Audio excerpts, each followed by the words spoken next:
Já conheceu uma novidade?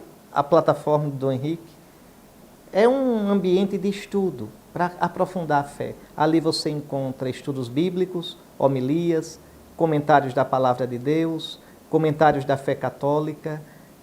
Dê uma volta lá. Ali tem conteúdos que realmente vão ajudar você. Conteúdos exclusivos, conteúdos que você não viu ainda.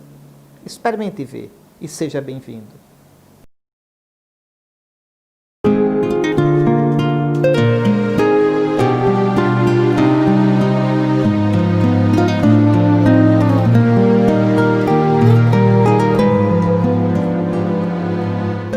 Meus irmãos fizeram-me uma pergunta sobre questões ligadas à depressão, se na Sagrada Escritura aparecem pessoas com depressão, que encaminhamento se dá para a depressão.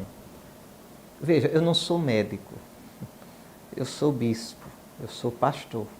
Então, a minha resposta será uma resposta como pastor, por favor. É muito importante compreender isto. Primeiramente, quando se diz depressão aqui, ou depressão na Escritura, a gente tem que falar depressão em sentido amplo. Ou seja, um estado de tristeza profunda, de desânimo profundo, de uma tentação enorme de ver tudo negativo e de uma falta, de uma inércia, de uma falta de vontade de agir, de reagir. Nesse sentido, né, a gente tem, sim, casos na Sagrada Escritura. Eu vou lembrar alguns. Elias, que deseja a morte. Basta, Senhor, eu não sou melhor do que ninguém. Depois de perseguido por Jezabel, incompreendido por Israel, ele cai numa depressão.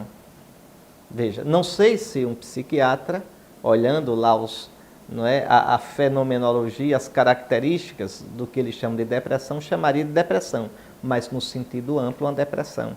Jeremias, que tinha um temperamento muito melancólico, algumas vezes parece deprimido, deseja também, se queixa de Deus que o seduziu, se queixa da solidão que sente porque todos o abandonam, porque o que ele profetiza não é uma coisa simpática. Podíamos falar até, repito, em sentido amplo, de Jesus no horto. Ele começou a apavorar-se e a entristecer-se. Veja, então aqui quando eu falo depressão, eu estou falando nesse sentido amplo, é o que eu posso falar. Né? E que encaminhamento dá? Eu digo, olha, a primeira coisa, a depressão nunca deixa de ser uma doença do espírito do homem. Do psiquismo, pode ser tudo, mas também do espírito, da alma. Então é importante rezar. É importante procurar motivar, rezar. Tá certo? Nunca diga a sua depressão é falta de fé. Nunca diga isso não. Faça isso não. Mas rezar pela pessoa. Estar próximo à pessoa. Erguer a pessoa em nome de Cristo. Anunciar a pessoa com discrição, com o evangelho da graça, da vida em Cristo. E rezar pedindo a libertação da pessoa daquela tristeza crônica. Até porque, eu repito, é muito difícil saber a distinção se é uma coisa só natural ou se tem algo espiritual também, ou preternatural. Preternatural quer dizer por influência dos demônios. Né? E fazer o que o eclesiástico diz. Estás doente, reza, busca a Deus e procure um médico. Não é? É bom consultar um especialista para escutar também. Porque, veja, Deus que está junto de você, que cura, que lhe dá a graça, esse mesmo Deus também deu inteligência ao homem, aos médicos, no sentido de buscar entender as doenças e curá-las. Se for um médico que é fiel, um médico que é um homem aberto para Deus, que é religioso, melhor ainda, porque ele vai ver o ser humano de modo mais completo. Porque às vezes os médicos, um ou outro, às vezes muitos até, olham o homem somente como se fosse daqui e não entendem que o homem é aberto para a transcendência. E como toda doença tem componentes também de transcendência, de abertura, toda doença tem um fundo também espiritual.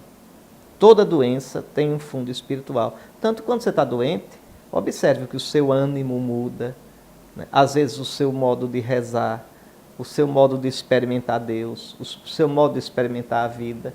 Então, a oração junto ao doente, daí vem o sacramento da unção dos enfermos. A oração pelo doente, junto ao doente, é um ministério muito importante na igreja. Muito. E quem lida com pastoral de saúde devia sempre lembrar disso. Não é só chegar a visitar o doente e conversar, é rezar. Rezar. E nos casos previstos, pedir a unção dos enfermos. Espero que tenha ficado claro.